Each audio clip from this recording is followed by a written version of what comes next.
Hello दोस्तों, स्वागत है आप सबका एक बार फिर सिग्मा कोचिंग क्लासेस के चैनल पर।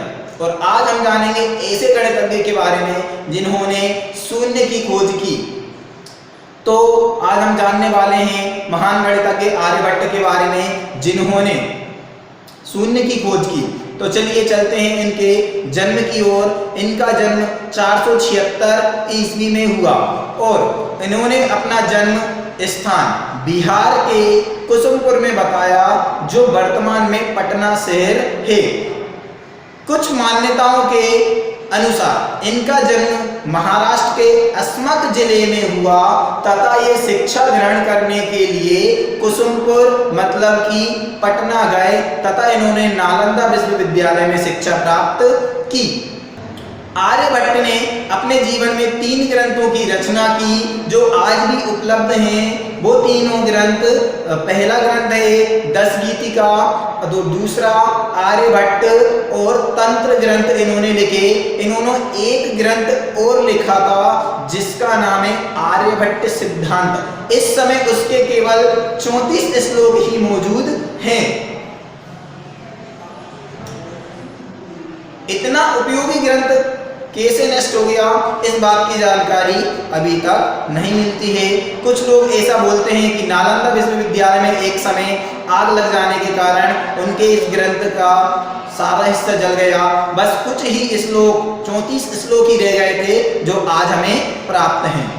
तो दोस्तों, आर्यभट्ट ने सन 498 में मात्र 22 वर्ष की उम्र में सन 498 में आर्यभट्ट ने शून्य की खोज की, जो गणित के क्षेत्र में महत्वपूर्ण उपलब्धि साबित हुई, क्योंकि इससे पहले शून्य वाली संख्याओं को प्रदर्शित करना बहुत ही कठिन था। शून्य वाली संख्याओं के लिए अलग से संख्या या सिंबल निशान बना दिया जाता था, जिससे हर एक शून्य वाली संख्या को अलग से प्रदर्शित करना पड़ता था। जैसे 10, 20, 30, 40, 50, 60, 70, 80, 90, 100, 200, 500, 1000 ऐसी अनेक शून्य वाली संख्याओं को अलग से ही प्रदर्शित करना पड़ता था, जिस कारण आर्यभट्ट ने शून्य की खोज की और इनकी शून्य की खोज से बहुत सारी संख्याओं को आसानी से लिखना संभव हो गया।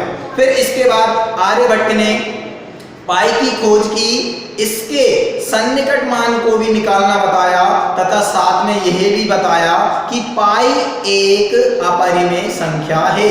आर्यभट्ट ने पाई का मान निकालने के लिए सर्वप्रथम यह बताया कि संख्या 100 में 4 जोड़ दिया जाए और इसका गुणा 8 से कर दिया जाए, तो जो भी नंबर हमें प्राप्त होगा उसमें 62,000 जोड़कर 20,000 से भाग दे दिया जाए, तो पाई का सन्निकट मान बिल्कुल सही 3.1416 हमें प्राप्त होता है। कैसे निकालते हैं पाई का मान, एक बार और समझ लेते हैं कि 100 में 4 जोड़ दिया जाए और इसका गुणा 8 में कर लिया जाए, तो जो भी नंबर हमें प्राप्त होगा उसमें 62,000 को जोड़कर 20,000 से भाग दे दिया जाए, तो पाई का बिल्कुल सन्निकट मान हमें प्राप्त होता है। तो दोस्तों, इस तरह आर्यभट्ट ने हमें पाई का मान निकालना बताया और साथ में यह भी बताया कि पाई एक अपरिमेय संख्या होती है। आर्यभट्ट पहले ऐसे गणितज्ञ थे जिन्होंने ज्या, साइन, कोज्या, बाली तालिका दी, जो एकदम सही साबित हुई। आर्यभट्ट ने हमें त्रिभुज के क्षेत्रफल निकालने का सूत्र भी बताया, जो हमें यह बताता है कि किसी त्रिभुज का क्षेत्रफल लंब के साथ भुजा के आधे के गुणनफल के बराबर होता है। अर्थात त्रिभुज का क्षेत्रफल 1/2 गुणा आधार गुणा ऊंचाई होता है। और इन्होंने इसके साथ साथ हमें बहुत सारे सूत्र का निर्माण किया, जैसे वृत्त की परिधि 2πr, और भी बहुत सारे सूत्रों का इन्होंने निर्माण किया। इसमें पाई जो आता है, इन्होंने पहले ही ये बता दिया था कि पाई का मान कैसे निकालते हैं और इसका सन्निकट मान 3.1416 होता है, जो एकदम सही साबित हुआ।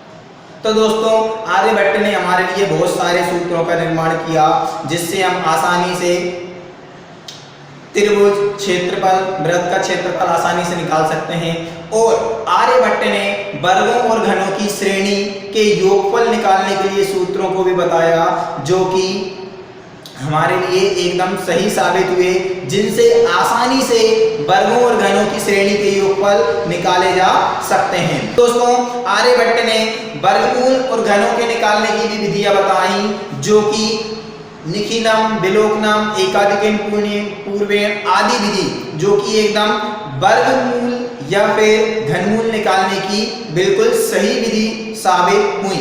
आर्यभट्ट ने ही सर्वप्रथम हमें ये बताया कि पृथ्वी गोल है और यह किसी अपने ही अक्ष पर घूमती है, जिसके फलस्वरूप दिन और रात होते हैं। ये सर्वप्रथम हमें आर्यभट्ट ने ही बताया था और ये आज से लगभग 1500 वर्ष पूर्व बताया था, जो कि बिना उपकरण और संसाधनों के हमें बताया था। तो हम ये कह सकते हैं कि आज से 1500 वर्ष पूर्व जो आर्यभट्ट ने भविष्यवाणी की थी वो एकदम सही थी और बिना उपकरण और संसाधनों के उन्होंने बताया था कि पृथ्वी गोल है जो अपने ही अक्ष पर घूमती है। और इन्होंने अपनी गणना के अनुसार पृथ्वी की परिधि 39,968.05 किलोमीटर बताई, जो लगभग वास्तविक मान 40,075.01 है, जो वास्तविक मान से लगभग मात्र 0.2% ही कम है, जो बिल्कुल सही है। उसके बिल्कुल पास में है, थोड़ी सी इस मान में त्रुटि है, लेकिन हम देखें आज की तुलना में आज के वैज्ञानिकों ने यह जो पृथ्वी की परिधि बताई है वो आधुनिक उपकरणों से बनाई है और वर्तमान समय में बहुत सारी सुविधाएं होती हैं उसके रहते हुए बनाई है। लेकिन आर्यभट्ट ने जो दूरी हमें बताई थी, पृथ्वी की परिधि जो हमें बताई थी, वो आज से लगभग 1500 वर्ष पूर्व बिना उपकरणों के बताई थी। आर्यभट्ट ने हमें जितनी भी चीजें प्रदान की हैं वो आज से लगभग 1500 वर्ष पूर्व बताई हैं, जो कि एक बहुत बड़ी उपलब्धि है। आर्यभट्ट के अनुसार पृथ्वी की अवधि 365 दिन 6 घंटे 12 मिनट और 30 सेकेंड थी, जो आधुनिक समय की गणना के अनुसार इसमें 3 मिनट 20 सेकेंड की त्रुटि है, परंतु यह गणना उस समय के हिसाब में सर्वाधिक शुद्ध थी। तो दोस्तों, यह थी महान गणितज्ञ आर्यभट्ट के बारे में कुछ महत्वपूर्ण बातें। तो दोस्तों, हमारी वीडियो को शेयर जरूर करें और चैनल को सब्सक्राइब जरूर करें, और हम मिलते हैं आगे की और अच्छी वीडियो के लिए। हम कोशिश करेंगे कि आपके लिए इससे भी अच्छी वीडियो लाते रहें। तो धन्यवाद दोस्तों।